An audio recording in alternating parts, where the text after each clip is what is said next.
Hi there, you're watching Arizona Palms, and today I've got the iDEQ or iDEQ, depending on where you are in the world, 210V. And what this essentially is it's a barebone system. So it's not just the case, it's also got a bespoke motherboard and power supply in there.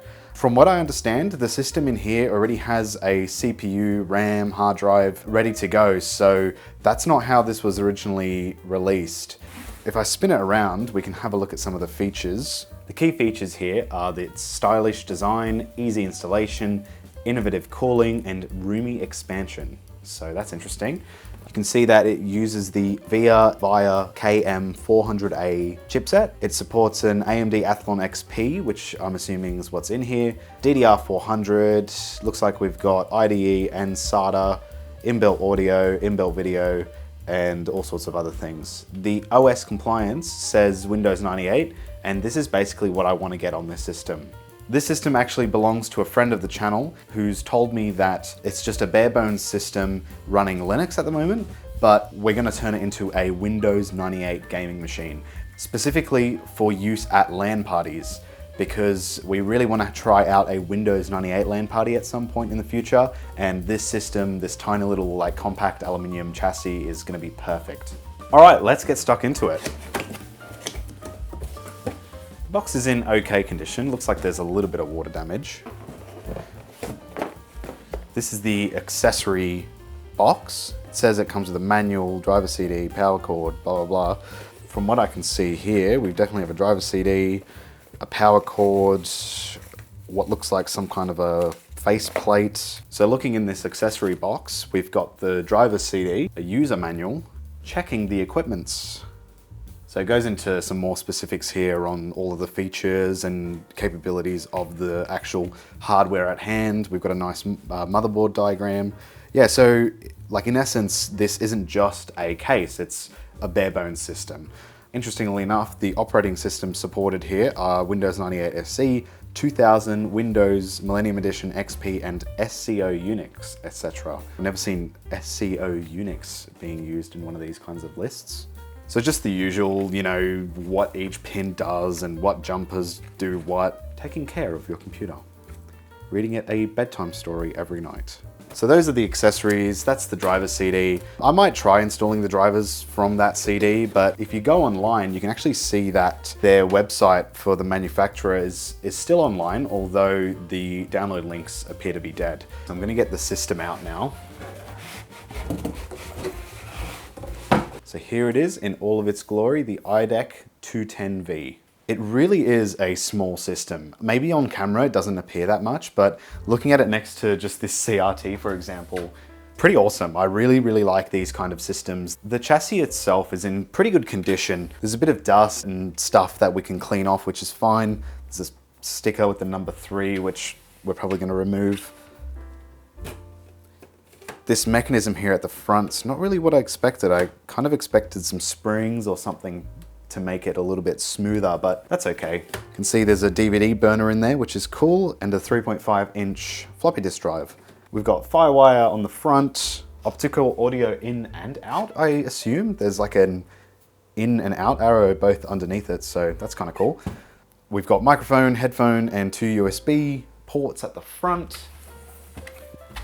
Turning it around, we've got your audio ports, PS2 mouse and keyboard, optical audio out. There's the serial port, but it has like both a video and a serial icon on there, which is kind of interesting. Perhaps there was a different variation of the motherboard which came with 2 video ports, and of course like VGA out. We've got another Firewire port here, inbuilt Ethernet, which is awesome for the LAN party situation, and 2 USB ports as well. You'll notice the power supply isn't a standard ATX power supply as well, so fingers crossed that the caps in this thing are good. I've been told that the system powers up, which I assume that the caps are good, but this came from that era of terrible power supplies because of the capacitor plague.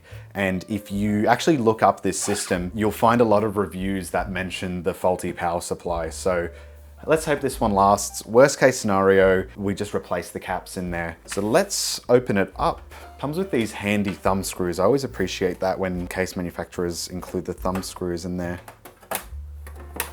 So that's one side door. There's the other. Might just put them on each side like that. Wow, don't you just love that compact design? It's quite a long motherboard. I've never seen anything quite like this before.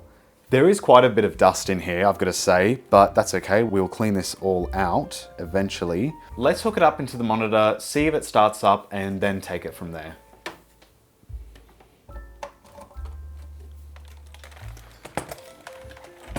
Okay, moment of truth.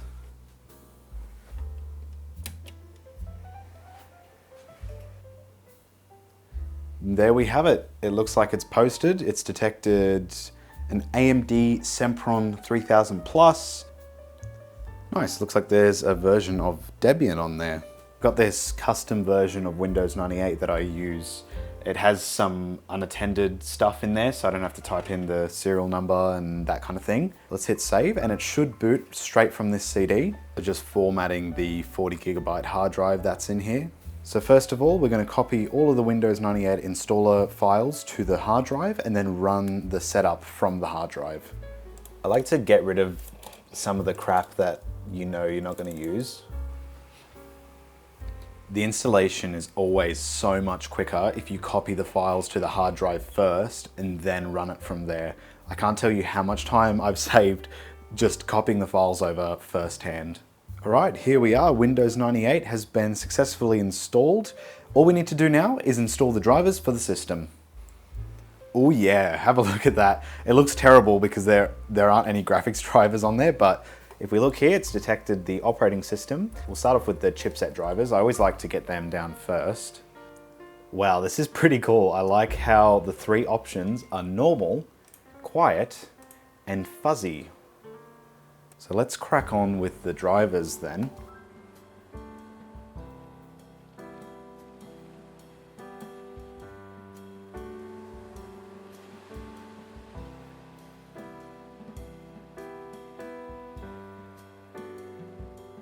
So here we are, great sign already. We can see the VGA, the video drivers are working, and the network drivers are working.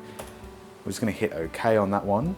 And it's going to continue to detect new hardware, which is very normal for Windows 98. It likes to do one thing at a time instead of running these kind of things in the background. But look, it's almost 25 years old, just like me.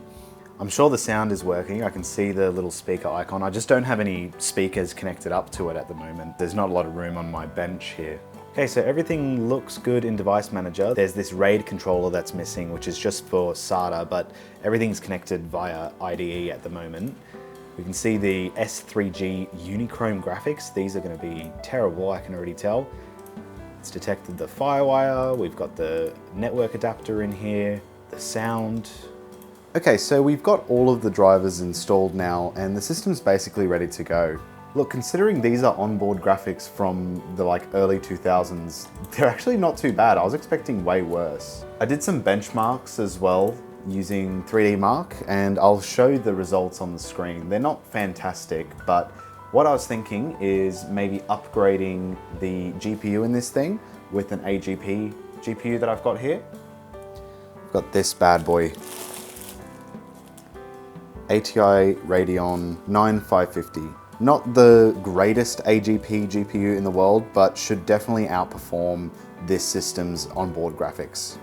As you can tell, the system has a lot of dust in here and it's going to need a clean, and I'll feel bad installing this new GPU in here with it being this dirty. I think what I'll do is I'll disassemble it, get everything out, clean off all the dust and dirt and everything, do the chassis as well, just bring it up to scratch, clean out the fans, and then we can start doing some upgrades.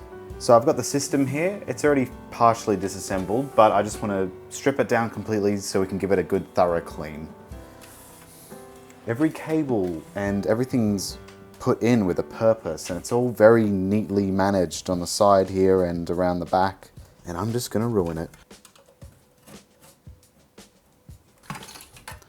Look at that tiny little power supply. Isn't that cute? That will only do 200 watts. It's a 200 watt power supply. Look at the size of it. I've seen laptop chargers bigger than this thing. Just under 20 years worth of dust collected on that fan. It's feeling very light now.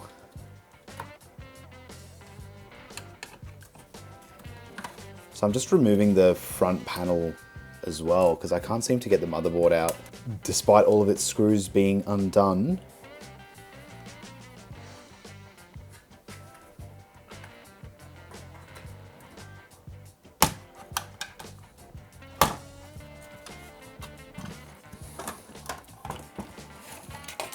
Oh my God. Well, that's it out of the case. There's the motherboard out. And what was making it so difficult were these like thermal pads all made it very, very challenging to remove, but we got there in the end.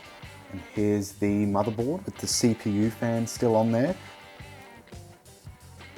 Now this is kind of interesting. I removed the heatsink and the fan assembly from the system, and there appears to be the CPU with this kind of custom looking copper attachment that's just sat there. I'm just going to use this Q-tip with a bit of IPA on there.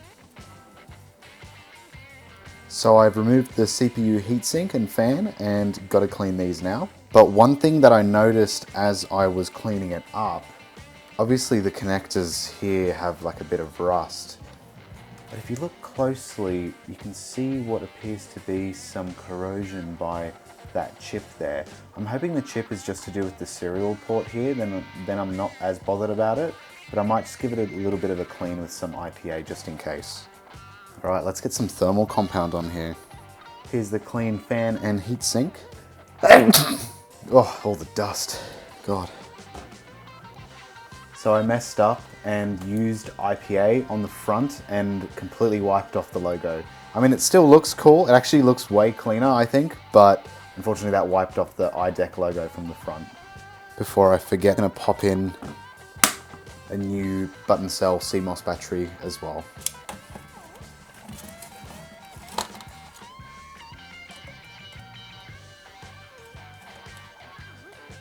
Let's install that new graphics card as well while we're here.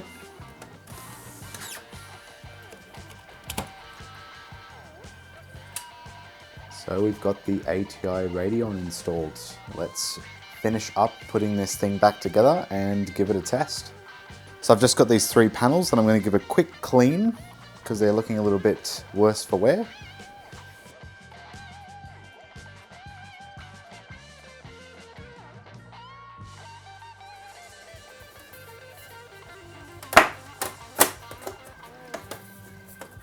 I love how quick and easy this thing is just to open and close.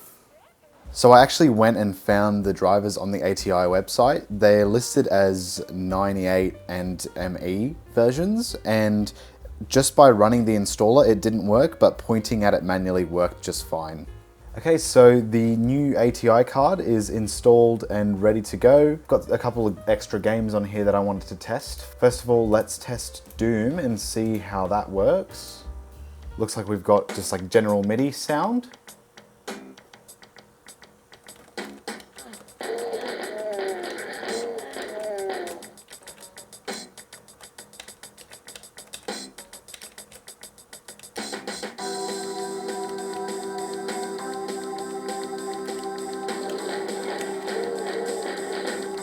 All right, let's try Grand Theft Auto 3.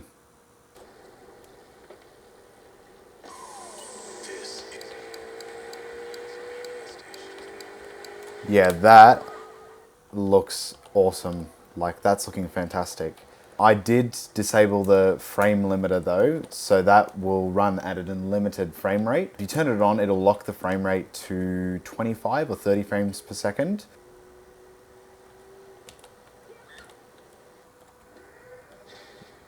I mean, as expected, Half-Life is running really nicely. I mean, it was running nicely just with the onboard graphics. I know you can run SimCity 2000 on basically anything, but I just love how this game looks. And just for comparison's sake, I'm just going to run those exact same benchmarks like I did before, and I just want to compare them to the onboard VIA graphics that are already on there.